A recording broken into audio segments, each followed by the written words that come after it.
In recent years, the advancements in technology have given us one major benefit, and that is size. We have had everything from cameras and lenses all the way to microphones. We have seen manufacturers taking our favourite features and packing them down into sizes not possible only a couple years earlier. Well, today we're looking at that just advancement, but in the world of lights. A COB 500 watt output light that can fit in one hand. We're going to talk about my experience using that just light on set and why it might be the best value light on sale today. I feel like every single person who creates videos sooner or later has a penny drop moment when it comes to lighting. You go through all the different lenses and camera combinations, but sooner or later you realise how important lighting is to that final image. In those early days of creating videos, audio and lighting get massively neglected.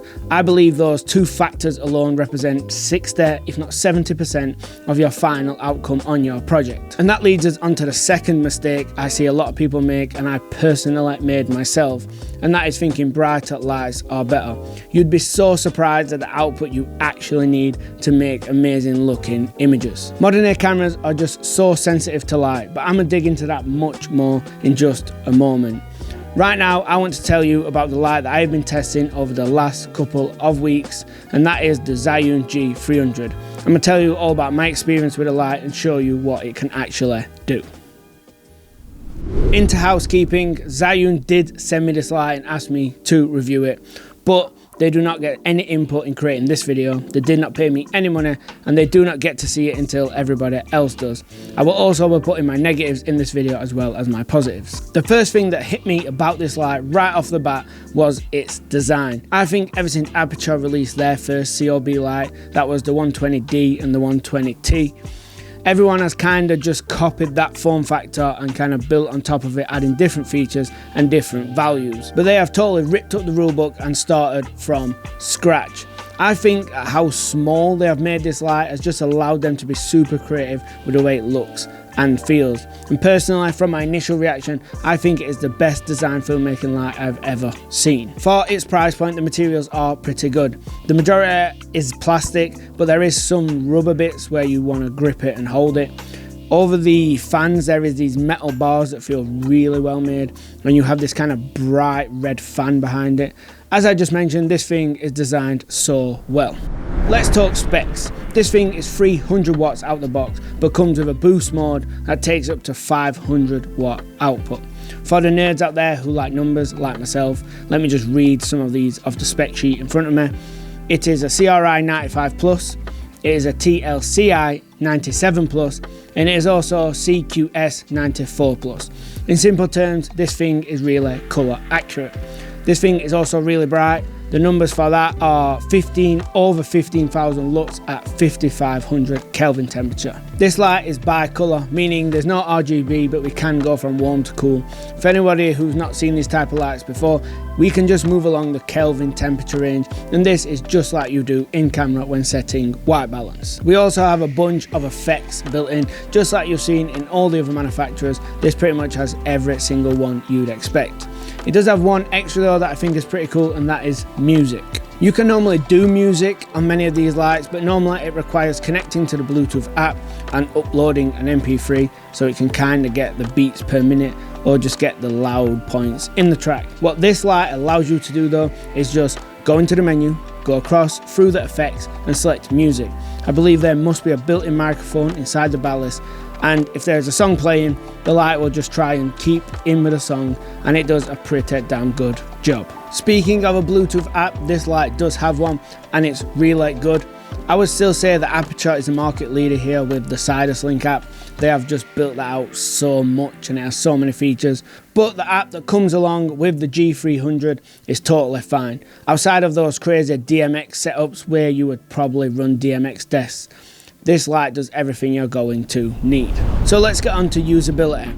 The light comes in two different parts. You've got the lamp head itself and also the ballast. To say this thing is 500 watts output, it is incredibly small. Comparing this to say Aperture or Nanlight's 300 watt output lights, it is less than half the size. Never mind getting into the 500 and 600 watt lights from different companies. The ballast itself comes with a strap to hang on your light stand. It also comes with 2 rubber strips, what are feet, allows you to place it on a table or a floor. It has 2 buttons and an on and off switch in the middle next to a little screen. This thing to operate, I would give it a 6 out of 10. I would give it a 10 out of 10 if you are just talking about light intensity and changing Kelvin temperature. But when you dive into the menus, you have to like long press buttons and stuff, and it gets a little bit confusing. You do get the hang of it sooner or later, but it is not the best. To get into that 500 watt mode, you just press both buttons at the same time. Moving up to the lamp head itself, this thing has a plastic handle. Due to the size and the shape of it, you can rotate it 180 degrees backwards and forwards, and that is pretty cool when it comes to mounting the light high up. What I will say though is once you place modifiers on this, like a big softbox or something like that, it will get in the way, so it will no longer do the 180 degrees. It does have a little hole to mount an umbrella in if you're someone who wants to do that sort of thing also. And speaking of modifiers, this thing is a Bowens mount, what means it works with any of the manufacturer's accessories, which is always good to see because you can jump on Amazon and get any kind of modifier you like. It also has a well-designed switch which is spring-loaded, and this is to unlock your softbox or any Bowens mount accessory mounted to the light. Also, while we are here talking about modifiers, Zhiyun actually have their own. They have a 60cm and 90cm softbox, and they also have a 65cm and 85cm lantern. These are really well priced, and I think they are great value for money. My choice when getting this light was the 90cm softbox, and it is lighting me right now. If you do choose to add on one of the modifiers when purchasing the G300, you get a further discount. It kind of bundles them together to bring them into a package. I would say quality wise from the modifiers or the softbox that I have, it is right in line with where you would expect it. It is above say like some kind of brand you've never heard of off Amazon that is really cheap, but it's not going to be as good as like a DOP's Choice, which are really expensive. Just before we move on to what the G300 is like to use on set and the negatives it has, if you want to stay up to date with the latest and greatest film technology, then please hit the sub button below. It makes all the difference to a small channel like myself. So I've been using this light over multiple different projects. I've used it as a key light and a fill light, and all the different ways that you can kind of use it with the softbox I have had. Overall, it's been super good, and there's not really been too many downsides. Doing multiple interviews and these talking heads for YouTube, I've not had any issues with the fan. The fan is running right now. I know the microphone's quite close to me, but using shotgun mics for interviews and lav mics, we have had no issues. The fan does kick in pretty regular as it is such a small kind of design, but it is so quiet I don't think anybody would have any issues. As I mentioned in the intro, I realise, and many of us realise eventually, that it's not about blasting lights at 100%. I often find that if I'm turning my lights really bright, it becomes a difficult achievement to get the look I want. And the scenarios where I'm just having my lights nice and dim and I'm just learning to shape the light are my favourite images I've ever taken. Take this interview for example. In the background of the subject we had a massive floor to ceiling window, and even in this scenario we managed to only run the light shooting into the softbox at around 50%. I never once found myself at 100%, even in the 300 watt mode. Maybe if you have some spotlight mount that was going to go on this light and you were say outside a window shooting into a room and wanted to get some shape, then I could see the 500 watt mode being useful, as that is where a lot of people start to use the 600 and 1200 watt lights from other manufacturers. But overall though, I think the colours and reproduction of the light out of the G300 are excellent. I'm even going to go back and pick myself up a lantern, as I think the softbox is also great value for money. As with everything though, there is some negatives. The first one, and the biggest one for me personally, is this light cannot be battery powered. There is a USB port on the ballast itself. I've tried plugging in a 100 watt input into that, but nothing happens. It would have been cool if we could have got maybe 50% or even 25% running through that USB-C port.